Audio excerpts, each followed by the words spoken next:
박성진, 연회장에 모인 50명 남짓한 동창들의 숨소리까지 들릴 듯한 정적이 흘렀다. 방금 전까지 시끄럽게 울려 퍼지던 음악도, 사람들의 웃음소리도, 술잔 부딪히는 소리도 모두 거짓말처럼 멎었다. 모든 시선이 단상 아래 허름한 잠바 차림에 나와 단상 위에서 핏기가 싹 가신 얼굴로 나를 내려다보는 박성진에게로 꽂혔다.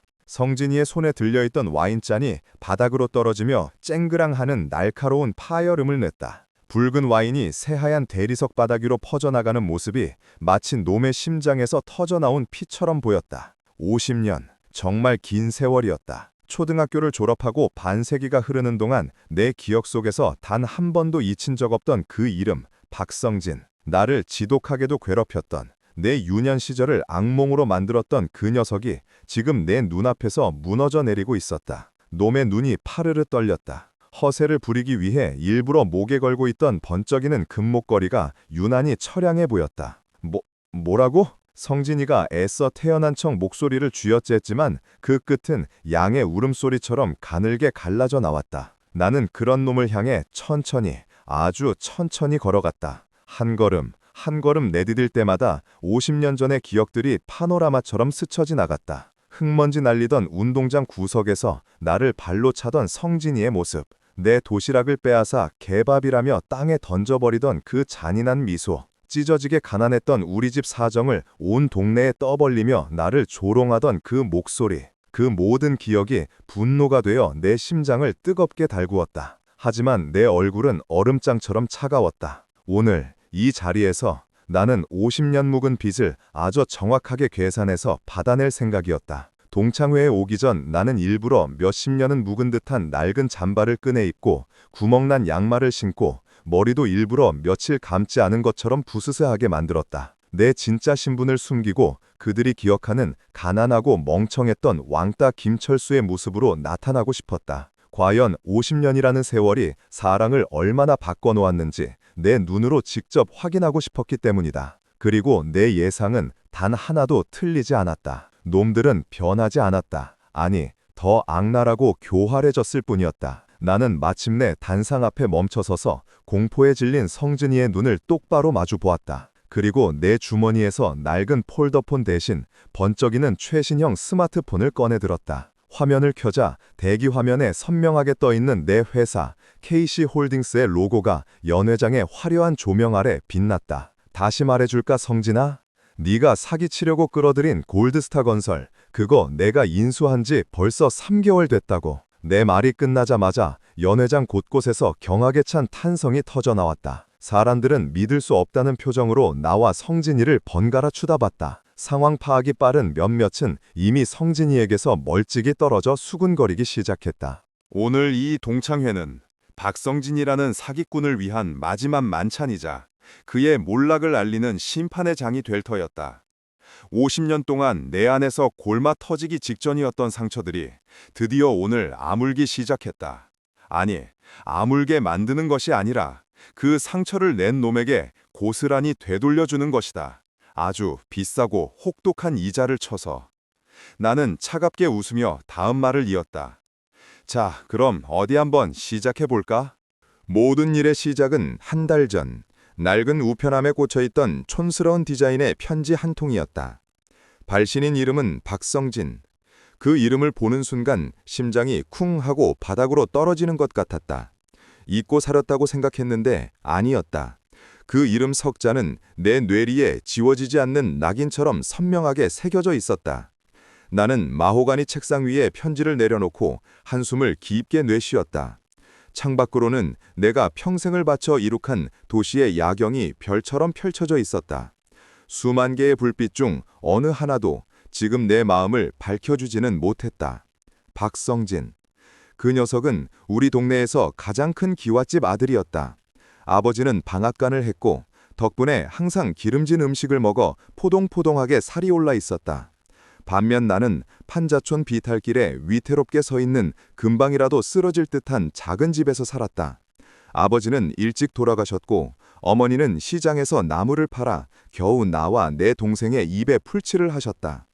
가난은 죄가 아니라고들 하지만 적어도 내 어린 시절의 가난은 곧 죄였다. 성진이와 그 무리들에게는 완벽한 먹잇감이었다. 매일같이 내 신발 주머니를 빼앗아 운동장 한가운데 있는 연못에 던져버렸고, 날 같지만 어머니가 정성껏 싸주신 내 도시락 반찬을 보고는 거지밥이라며 놀려댔다. 한 번은 겨울이었는데 놈들이 나를 화장실에 가두고 밖에서 문을 잠가버렸다. 깨진 창문으로 들어오는 칼바람을 맞으며 나는 밤새 덜덜 떨어야 했다. 다음 날 아침 순찰을 돌던 숙직 기사님께 발견되었을 때 나는 폐렴에 걸려 사경을 헤매야 했다. 학교에 이 사실을 알렸지만 성진이네 아버지가 학교 운영위원회에 내는 두둑한 촌지 앞에 진실은 무력했다. 담임 선생님은 그저 친구들끼리 장난 좀 친 것이라며 나를 다독일 뿐이었다. 그때 깨달았다. 이 세상에 내 편은 아무도 없다는 것을. 힘없고 가난한 자의 목소리는 누구에게도 닿지 않는다는 것을. 그날 이후 나는 독하게 마음먹었다. 반드시 성공해서 나를 멸시하고 짓밟았던 모든 이들에게 복수하겠다고. 그들을 가장 비참한 방식으로 무릎 꿇리겠다고. 나는 이를 악물고 공부했다. 잠을 줄여가며 신문 배달을 하고 공사판을 전전하며 학비를 벌었다. 좋은 대학에 갔고 대기업에 입사했다. 거기서도 나는 누구보다 악착같이 일했다. 동기들이 술 마시고 연애할 시간에 나는 밤새 사무실 불을 밝히며 내 사업을 구상했다. 그리고 마침내 작은 건설자재 납품업으로 시작한 내 사업은 수십 개의 계열사를 거느린 KC홀딩스라는 거대한 제국으로 성장했다. 사람들은 나를 미다스의 손이라 불렀지만 그 뒤에 숨겨진 내 피와 땀 그리고 복수심을 아는 이는 아무도 없었다. 동창회 초대장을 받은 그날 나는 비서를 불렀다.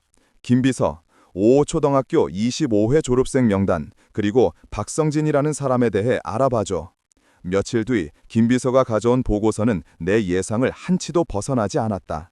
박성진. 아버지의 방앗간을 물려받았지만 노름과 사업 실패로 전부 말아먹고 지금은 골드스타 건설이라는 유령 회사를 차려놓고 사기 행각을 벌이고 있었다. 특히 옛 동창이나 고향 사람들을 상대로 접근해 곧 재개발될 땅에 투자하면 큰 돈을 벌게 해주겠다며 투자금을 받아 가로채는 수법을 쓰고 있었다. 이번 동창회 역시 그의 새로운 사기 무대일 것이 뻔했다. 나는 차가운 미소를 지었다. 50년 만에 드디어 기회가 왔다. 놈이 파놓은 함정에 놈을 스스로 걸어 들어가게 만들 절호의 기회가. 나는 옷장 가장 깊숙한 곳에 처박아 두었던 20년 전 공사 현장에서 막노동할 때 입었던 낡고 해진 잠바를 꺼냈다. 먼지를 툭툭 털어내며 거울 앞에 섰다. 거울 속에는 성공한 기업 회장 김철수가 아닌 가난하고 볼품없었던 어린 시절의 김철수가 서 있었다. 성진아, 기다려라. 나는 나지막이 읊조렸다. 50년 만에 열리는 이 동창회는 단순한 만남의 장이 아니었다. 그것은 나의 과거를 청산하고 지독했던 악연을 끊어내기 위한 마지막 전쟁의 서막이었다. 동창회가 열리는 호텔 연회장에 들어서는 순간 나는 숨을 멈췄다. 과하다 싶을 정도로 화려한 샹들리에와 황금빛 장식들이 눈을 아프게 했다. 어깨에 힘이 잔뜩 들어간 채 서로의 명함을 주고받는 중년의 신사, 숙녀들. 그들 사이에서 낡은 잠바에 때 묻은 운동화 차림인 나는 마치 백조 무리에 끼어든 미운 오리 새끼처럼 이질적인 존재였다.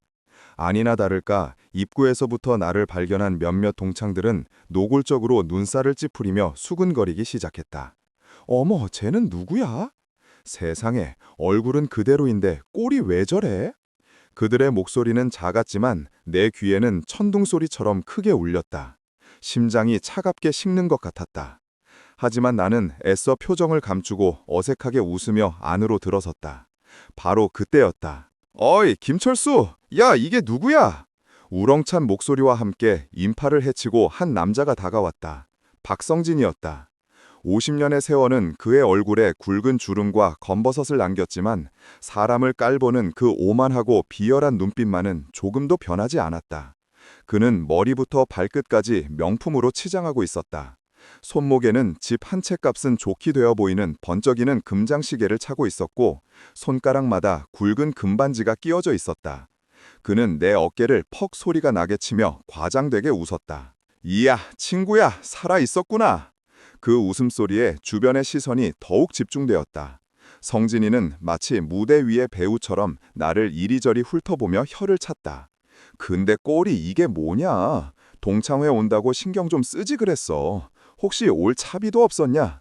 그의 말에 주변에서 킥킥거리는 웃음소리가 터져나왔다. 나는 주먹을 꽉 쥐었다. 손톱이 손바닥을 파고드는 아픔이 느껴졌지만 지금은 때가 아니었다. 나는 어눌한 표정을 지으며 고개를 숙였다. 아니야. 그냥 좀 바쁘게 사느라. 잘 지내고 말고 보다시피 이 박성진이는 아주 잘 나간다. 골드스타 건설 대표이사 몰라? 이 동창회도 내가 다 쏜 거야. 여기 음식 하나하나가 다 최고급이라고. 너 같은 놈은 평생 구경도 못 해봤을걸? 성진이는 내 등을 세게 두드리며 말했다. 그 순간 뒤에서 조용한 목소리가 들려왔다. 성진아, 그만해. 고개를 돌리자 그곳에는 이지은이 서 있었다. 지은이는 초등학교 시절 유일하게 나에게 따뜻한 말을 건네주었던 친구였다. 부잣집 딸이었지만 바른 아이들처럼 나를 무시하거나 괴롭히지 않았다. 고운 심성만큼이나 얼굴도 아름다웠던 아이. 50년이 흘렀지만 그녀의 선한 눈매는 여전했다. 지은이는 나를 보며 희미하게 미소 지었다. 철수야, 정말 오랜만이다. 응, 지은이구나. 내 말에 지은이의 얼굴이 살짝 붉어졌다. 그 모습을 본 성진이가 불쾌하다는 듯 우리 사이에 끼어들었다. 야, 이지은, 너는 아직도 이렇게 착해 빠져서 어떡하냐. 이런 애랑 말 섞지 마. 성진이는 나를 벌레 보듯 쳐다보며 지은이의 팔을 잡아 끌었다. 나는 아무 말도 할 수 없었다. 그저 씁쓸하게 웃으며 그들이 권하는 싸구려 와인만 연거푸 들이켤 뿐이었다. 연회장 안은 점점 더 시끄러워졌다. 성진이는 단상에 올라가 마이크를 잡고 자신의 성공 신화를 떠들어댔다.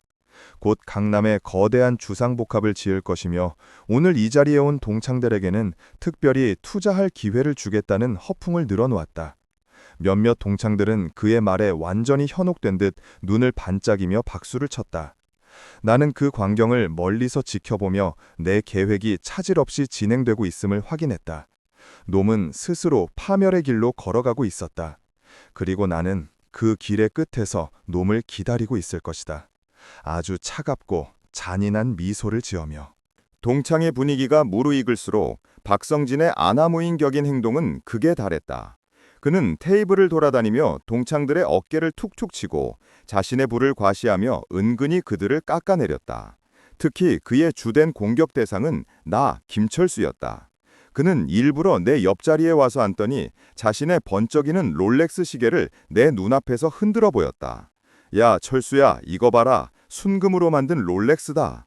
나는 아무런 대꾸도 하지 않고 묵묵히 음식을 먹었다. 내 반응이 재미없었는지 성진이는 더욱 기가 살아서 떠들어댔다. 내가 말이야, 요즘 강남 땅에 꽂혀서 말이지. 곧 100층짜리 빌딩을 올릴 건데 너도 돈 있으면 좀 투자해라. 내가 특별히 10배로 불려줄게. 아, 맞다. 넌 돈이 없지?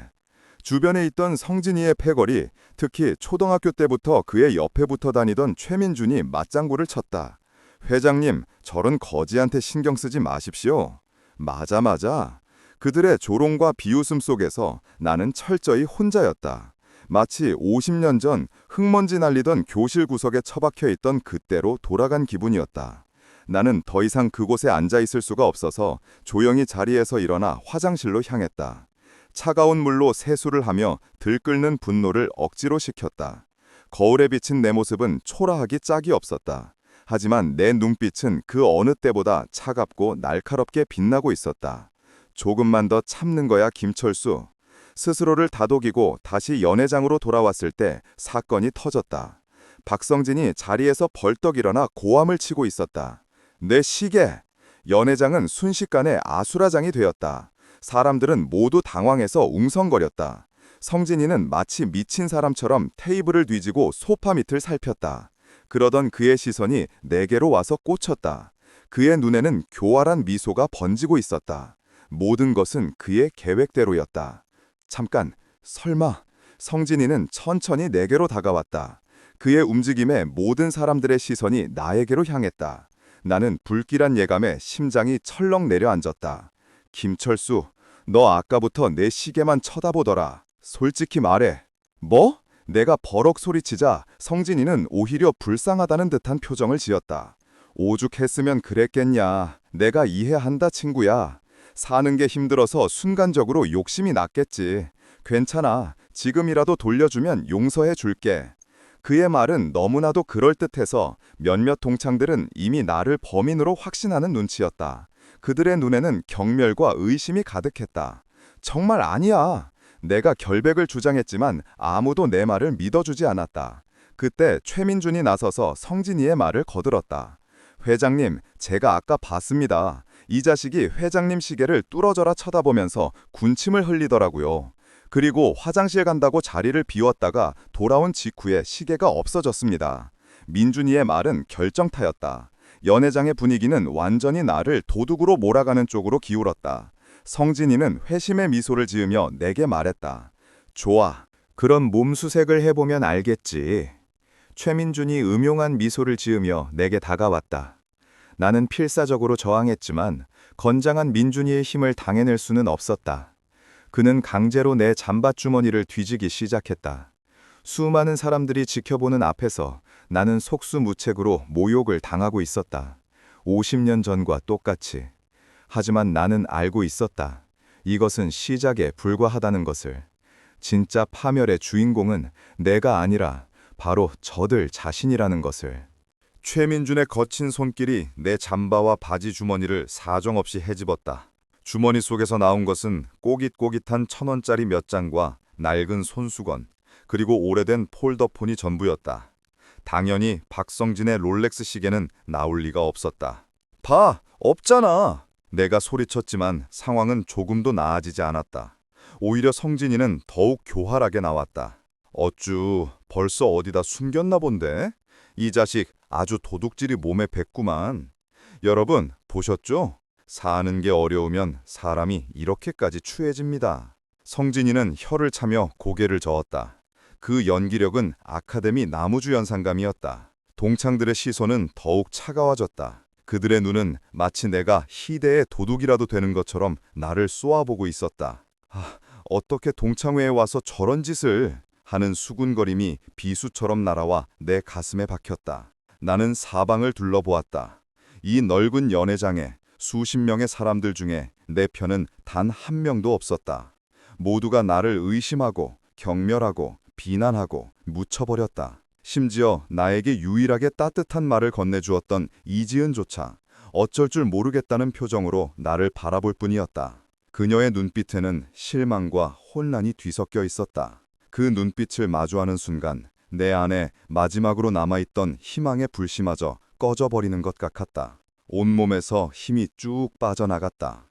해명을 하고 싶었지만 목소리가 나오지 않았다. 억울함에 눈물이 핑 돌았지만 이 악당들 앞에서 약한 모습을 보이고 싶지 않아 꾹 참았다. 심장이 미친 듯이 뛰고 손발이 덜덜 떨려왔다. 50년 전 선생님에게 억울함을 호소했지만 결국 나만 혼나고 말았던 그날의 기억이 떠올랐다. 아무도 내 말을 믿어주지 않았던 교무실의 차가운 공기가 지금 이 연회장을 가득 채우고 있는 것만 같았다. 세상은 변하지 않았다. 사람도 변하지 않았다. 힘없고 약한 자는 언제나 억울한 일을 당하고 진실은 힘 있는 자의 목소리에 묻혀버린다. 나는 모든 것을 포기하고 싶었다. 이 지긋지긋한 연회장에서 그냥 도망쳐버리고 싶었다. 그래, 내가 뭘 더 바란 걸까? 자포자기의 심정으로 몸을 돌려 연회장을 빠져나가려던 순간이었다. 구석 테이블에 앉아있던 성진이와 민준이의 대화가 우연히 내 귀에 들렸다. 그들은 내가 들으리라고는 상상도 못했는지 목소리를 낮추지 않고 낄낄거리고 있었다. 크크, 회장님 연기 대박이었습니다. 당연하지. 내가 누군데. 저런 멍청한 놈 하나 속이는 건 일도 아니지. 이제 저놈은 동창들 사이에서 완전히 도둑놈으로 찍혔어. 이제 슬슬 본론으로 들어가시죠. 다들 분위기도 탔겠다. 투자금도 시원하게 내놓을 겁니다. 그들의 대화를 듣는 순간 내 머릿속에서 무언가 툭 하고 끊어지는 소리가 났다. 온몸의 피가 거꾸로 솟는 기분이었다.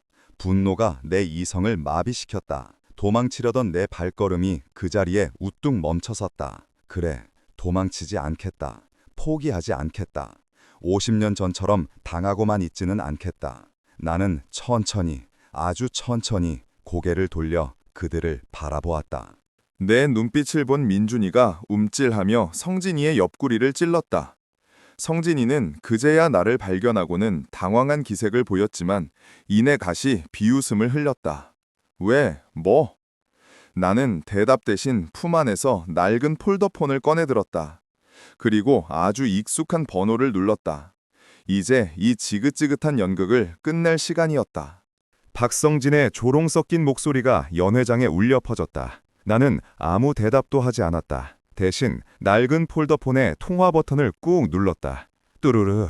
짧은 신호음이 두어 번 울리고 곧 차분하고 단정한 목소리가 수화기 너머에서 들려왔다. 네 회장님, 내 오랜 충신 김 비서의 목소리였다. 나는 연 회장의 모든 사람들이 들을 수 있도록 일부러 스피커폰으로 전환했다. 갑자기 울려 퍼지는 김 비서의 목소리에 성진이와 동창들의 시선이 내 손에 들린 낡은 폴더폰으로 향했다. 하는 황당함과 회장님이라고? 하는 의구심이 동시에 떠올랐다. 나는 성진이의 눈을 똑바로 쳐다보며 얼음장처럼 차가운 목소리로 말했다. 김 비서, 지금 당장 이 호텔 최고층에 있는 스위트룸으로 올라와. 그리고 내가 지난주에 지시했던 골드스타 건설 관련 자료 전부 태블릿에 담아서 가져오도록. 내 목소리는 더 이상 어눌하거나 주눅들어 있지 않았다. 수백 명의 직원을 호령하고 수천억의 계약을 성사시키던 KC홀딩스의 회장 김철수의 목소리였다. 연 회장의 공기가 순간적으로 변했다. 사람들은 내 목소리에 담긴 위압감에 저도 모르게 숨을 죽였다. 박성진의 얼굴에서 처음으로 비웃음이 사라졌다. 그는 본능적으로 무언가 잘못되어 가고 있음을 감지한 듯 불안한 눈빛으로 나를 쏘아보았다. 뭐야 이 자식, 지금 무슨 수작을 부리는 거야? 회장? 성진이가 애써 허세를 부리며 소리쳤지만 그의 목소리는 미세하게 떨리고 있었다. 나는 그런 그를 가만히 응시하며 나지막이 말했다. 곧 알게 될 거야. 내가 무슨 회장인지. 전화를 끊고 10분도 채 되지 않아 연회장 문이 열리고 한 무리의 사람들이 들어섰다. 가장 앞에는 단정한 검은색 정장 차림의 김 비서가 서 있었고 그 뒤로는 전문적으로 보이는 직원 서너 명이 각종 장비를 들고 따르고 있었다. 그들의 등장은 가뜩이나 혼란스러웠던 연 회장을 충격의 도가니로 몰아넣었다. 김 비서는 주위를 한번 쓱 훑어보더니 정확히 내 앞으로 와서 90도로 허리를 숙였다. 회장님, 부르셨습니까? 그 광경을 본 동창들은 입을 떡 벌리고 아무 말도 하지 못했다. 박성진과 최민준의 얼굴은 하얗게 질려 있었다. 김 비서의 지시에 따라 직원들은 일사불란하게 움직여 연회장 중앙에 대형 스크린을 설치하고 노트북과 프로젝터를 연결하기 시작했다. 그 모든 과정이 5분도 채 걸리지 않았다. 모든 준비가 끝나자 김 비서는 나에게 태블릿을 건네며 조용히 보고했다. 나는 태블릿을 받아들고 마이크가 놓인 단상으로 천천히 걸어 올라갔다. 아까 박성진이 서서 허풍을 떨던 바로 그 자리였다. 마이크를 잡자 지지직하는 작은 소음과 함께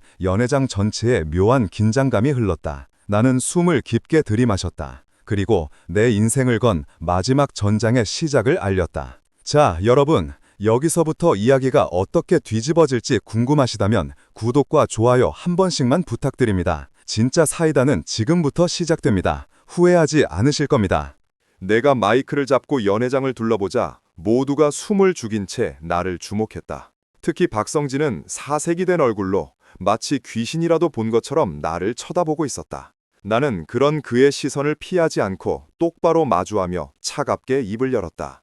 내 말에 사람들은 어리둥절한 표정으로 마지못해 듬성듬성 박수를 쳤다. 성진이는 내 의도를 파악하지 못하고 어깨를 으쓱하며 억지 미소를 지어 보였다. 나는 그의 말을 가볍게 무시하고 김 비서에게 눈짓을 보냈다.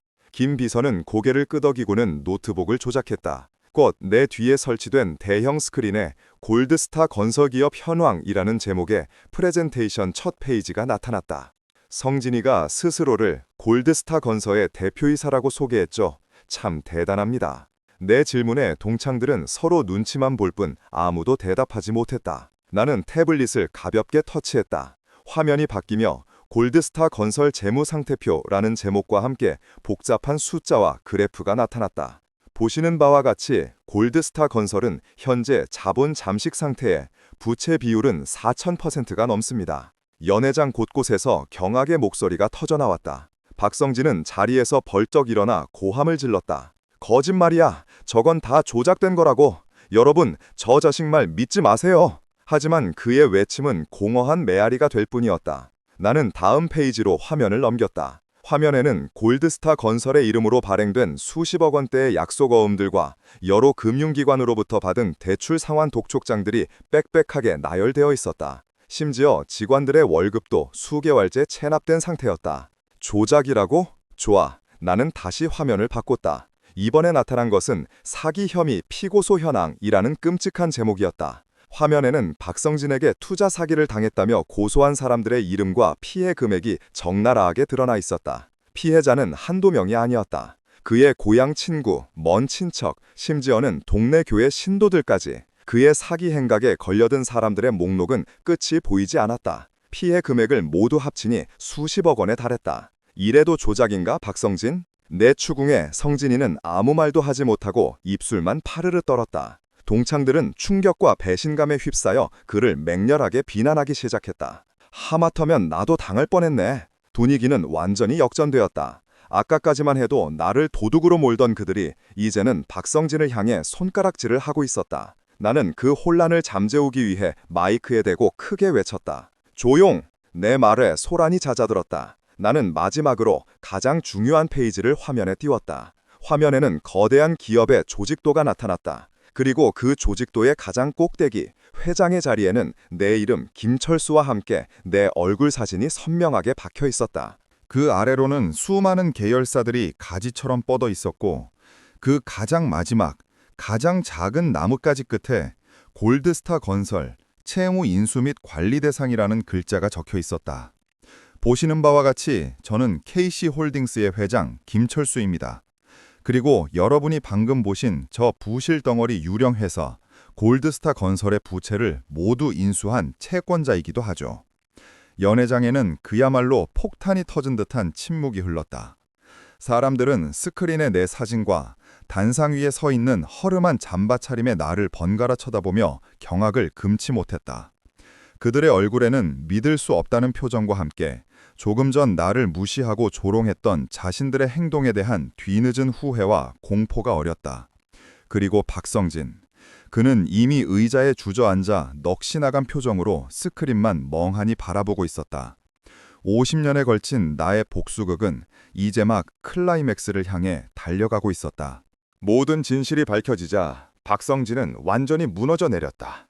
그는 더 이상 발뺌하거나 소리칠 기력조차 없는 듯 텅 빈 눈으로 허공을 응시했다. 그의 화려했던 명품 옷과 번쩍이던 금목걸이는 이제 그의 초라함을 더욱 도드라지게 만드는 소품에 불과했다.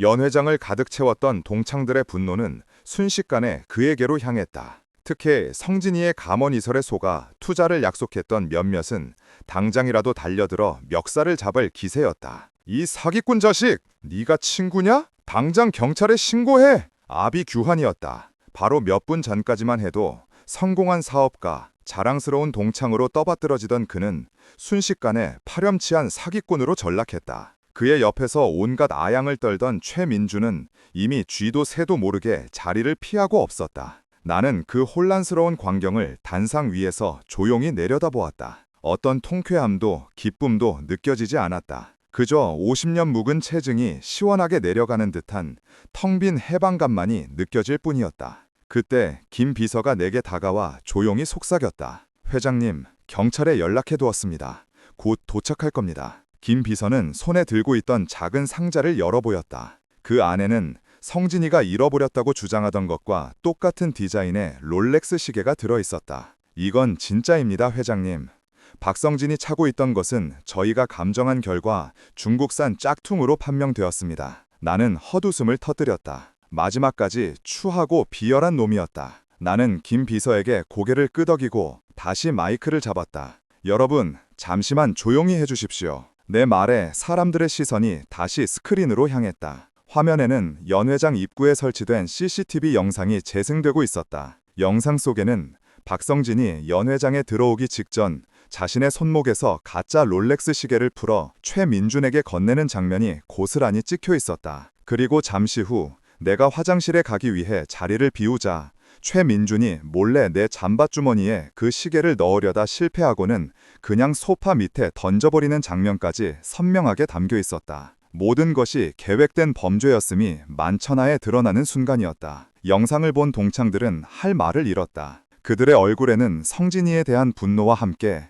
아무런 의심 없이 나를 범인으로 몰아갔던 자신들의 어리석음에 대한 부끄러움이 뒤섞여 있었다. 박성진은 이제 끝이라는 것을 직감했는지 의자에서 스르르 미끄러져 바닥에 주저앉았다. 그의 입에서는 의미를 알 수 없는 신음소리만 새어나왔다. 잠시 후 연 회장 문이 열리고 제복을 입은 경찰들이 들이닥쳤다. 그들은 성진이에게 다가와 차가운 목소리로 말했다. 박성진 씨, 사기 및 무고 혐의로 긴급 체포합니다. 당신은 변호사를 선임할 수 있으며. 경찰들이 성진이의 손에 차가운 수갑을 채우는 순간 철컥하는 소리가 유난히 크게 연 회장에 울려 퍼졌다. 50년 전 나를 괴롭히던 그 오만하고 거침없던 악동 박성진의 시대가 그렇게 막을 내리고 있었다. 그의 몰락은 너무나도 허무하고 비참했다. 경찰들에게 양팔이 붙들려 끌려나가던 박성진이 갑자기 발버둥을 치기 시작했다. 그는 짐승 같은 소리를 지르며 경찰들의 손을 뿌리치고만 단상 위에 서 있는 나를 향해 미친 듯이 달려들었다. 그리고는 내 발 앞에 쿵 소리를 내며 무릎을 꿇었다. 철수야, 제발 한 번만 용서해줘. 그는 땅바닥에 이마를 찧어가며 빌기 시작했다. 조금 전까지의 오만하고 거만했던 모습은 온데간데 없었다. 오직 살기 위해 발버둥치는 한 마리 비참한 짐승이 있을 뿐이었다. 그의 목소리는 눈물과 콧물로 범벅이 되어 끔찍하게 뭉개져 있었다. 내가 정말 죽을 죄를 지었다. 너한테 그러면 안 되는 거였는데. 어릴 때부터 내가 너한테 못되게 굴었던 거 다 미안하다. 정말 미안해. 그러니까 제발 고소만은 취하해줘. 나 이대로 감옥 가면 우리 가족들은 다 길거리에 나앉는단 말이야. 그는 친구라는 말을 유난히 강조하며 내 바지가랑이를 붙잡고 늘어졌다. 그 추한 모습에 동정심이 들기는커녕 역겨움에 속이 울렁거렸다. 연 회장에 있던 동창들은 그 광경을 차마 눈뜨고 보지 못하겠다는 듯 고개를 돌리거나 경멸의 눈초리로 혀를 찼다. 나는 아무 말 없이 차가운 눈으로 내 발밑에 엎드려 있는 그를 내려다보았다. 그의 눈물은 진심이 아니었다. 그의 사과는 반성에서 나온 것이 아니었다. 그것은 오직 위기를 모면하기 위한 철저한 계산에서 나온 악어의 눈물일 뿐이라는 것을 나는 너무나도 잘 알고 있었다. 만약 오늘 내가 초라한 모습 그대로 이 자리에 있었다면 그는 지금과 똑같은 얼굴로 나를 짓밟고 조롱했을 것이다. 나는 천천히 몸을 숙여 그의 귓가에 나지막이 속삭였다. 내 목소리는 얼음보다도 차가웠다. 성진아. 내 말에 성진이의 몸이 움찔했다. 그는 고개를 들지 못한 채 가늘게 몸을 떨었다. 그때 내가 밤새도록 살려달라고, 문 좀 열어달라고 울면서 빌었지. 하지만 너는 내 목소리를 들으면서도 낄낄거리며 그냥 가버렸어. 나는 50년 동안 단 한순간도 잊어본 적 없는 그 잔인했던 말을 그대로 읊어주었다. 야, 김철수. 약한 놈이 우는 건 당연한 거야. 그러니까 징징거리지 말고 꺼져. 내 말이 끝나자 성진이의 얼굴에서 마지막 핏기마저 사라졌다. 그는 공포에 질린 눈으로 나를 올려다보았다. 나는 그의 눈을 똑바로 마주보며 마지막 말을 건넸다. 이제 와서 용서를 구하는 거니? 미안하지만 성진아, 용서는 내가 하는 게 아니야. 네가 지은 죄값은 법의 심판을 받고 감옥에 가서 치르도록 해. 네가 나한테 했던 말 그대로 돌려줄게. 나는 그의 손을 뿌리치고 차갑게 돌아섰다. 더 이상 그와 엮이고 싶지 않았다. 내 50년 묵은 복수는 이것으로 끝이었다. 경찰들이 다시 성진이를 일으켜 세워 연회장 밖으로 끌고 나갔다. 그는 마지막까지 내 이름을 부르며 발악했지만 그 소리는 점점 멀어져 갔다. 나는 텅 빈 연회장 그 한가운데에 우두커니 서서 굳게 닫힌 문을 오랫동안 바라보았다. 길고 길었던 악몽이 드디어 끝나는 순간이었다. 그 지옥 같았던 동창회가 끝나고 몇 달의 시간이 흘렀다. 내 삶은 다시 평온을 되찾았다. 박성진과 최민준은 사기 혐의로 구속되어 재판을 받고 있다는 소식을 신문 기사를 통해 접했다. 그들에게 사기를 당했던 피해자들은 대부분 투자금을 돌려받을 수 있었다. 내가 인수한 골드스타 건설의 자산을 매각하고 일부는 내 사재를 털어 그들의 피해를 보상해 주었기 때문이다. 나는 복수를 원했을 뿐 무고한 피해자들이 생기는 것을 원하지는 않았다. 동창회 이후 초등학교 동창들에게서 수십 통의 전화와 문자가 쏟아졌다. 대부분은 그날 나를 오해하고 무시했던 것에 대한 사과와 내 성공을 치하하는 아부 섞인 내용들이었다. 나는 그들의 연락에 일절 답하지 않았다. 이미 엎질러진 물이었고 그들의 사과 역시 진심이 아니라는 것을 알고 있었기 때문이다. 그들은 성공한 회장 김철수에게 잘 보이고 싶었을 뿐 가난했던 김철수에게 미안함을 느끼는 것이 아니었다. 다만 한 사람, 이지은에게서는 진심이 담긴 긴 장문의 손편지가 도착했다. 편지에는 그날 나를 믿어주지 못했던 것에 대한 미안함과 내 성공을 진심으로 축하하는 따뜻한 마음이 담겨 있었다. 나는 유일하게 그녀에게만 답장을 보냈고 우리는 며칠 뒤 조용한 카페에서 50년 만에 처음으로 제대로 된 재회를 가졌다. 지은이는 여전히 고운 모습이었다. 우리는 어린 시절의 추억을 이야기하며 어색함을 풀었고 나는 그녀에게 그동안 내가 어떻게 살아왔는지 담담하게 털어놓았다. 내 이야기를 듣는 내내 지은이는 몇 번이나 눈시울을 붉혔다. 철수야, 정말 고생 많았구나. 정말 미안해. 내가 조금만 더 용기를 냈더라면. 아니야, 지은아. 네 탓이 아니야. 그때는 우리 모두 어렸고 넌 나에게 유일하게 따뜻했던 친구였어. 우리는 그날 이후 가끔 만나 식사를 하거나 차를 마시는 좋은 친구가 되었다. 그녀와의 만남은 복수심으로 가득했던 내 마음에 작은 위안이 되어 주었다. 어느 날 지은이가 조심스럽게 박성진의 소식을 전해주었다. 그는 재판에서 10년이 넘는 중형을 선고받았고 그의 가족들은 완전히 뿔뿔이 흩어졌다고 했다. 아내는 이혼 서류를 내밀었고 자식들은 그를 외면했다. 평생을 남을 속이고 등치며 살아온 자의 비참한 말로였다. 그 소식을 들었을 때 내 마음은 이상하리 많지 평온했다. 더 이상의 분노도 연민도 없었다. 그저 그렇게 될 운명이었구나 하는 생각이 들 뿐이었다. 나는 이제 더 이상 과거에 얽매이지 않기로 했다. 50년 동안 나를 짓눌러왔던 복수라는 무거운 짐을 내려놓고 나 자신을 위한 삶을 살기로 결심했다. 나는 여전히 바쁘게 회사를 운영하고 있지만 예전처럼 일에만 매달리지는 않는다. 주말에는 지은이와 함께 등산을 가기도 하고 어린 시절 가난 때문에 해보지 못했던 것들을 하나씩 배우며 새로운 즐거움을 찾아가고 있다. 얼마 전에는 회사 이름으로 거액의 장학재단을 설립했다. 나처럼 어렵고 힘든 환경 속에서도 꿈을 잃지 않는 아이들을 돕고 싶었기 때문이다. 나는 그 아이들이 돈 때문에 혹은 삐뚤어진 어른들의 폭력 때문에 좌절하지 않기를 진심으로 바란다. 돌이켜보면 박성진은 내 인생에 있어 최악의 악연이었지만 동시에 나를 이 자리까지 오게 만든 원동력이기도 했다. 하지만 나는 다시 태어난다면 그런 악연을 통해 성장하고 싶지는 않다. 평범하지만 따뜻한 가정에서 좋은 친구들과 함께 웃고 떠들며 자라는 그런 소박한 행복을 누리고 싶다. 여러분은 이런 상황에서 어떻게 하셨을 것 같나요? 여러분의 통쾌한 의견을 댓글로 남겨주시고 제 이야기가 마음에 드셨다면 구독과 좋아요도 잊지 말아주세요. 여러분의 삶에는 저와 같은 아픔이 없기를, 그리고 선한 사람들이 언제나 승리하기를 진심으로 바랍니다.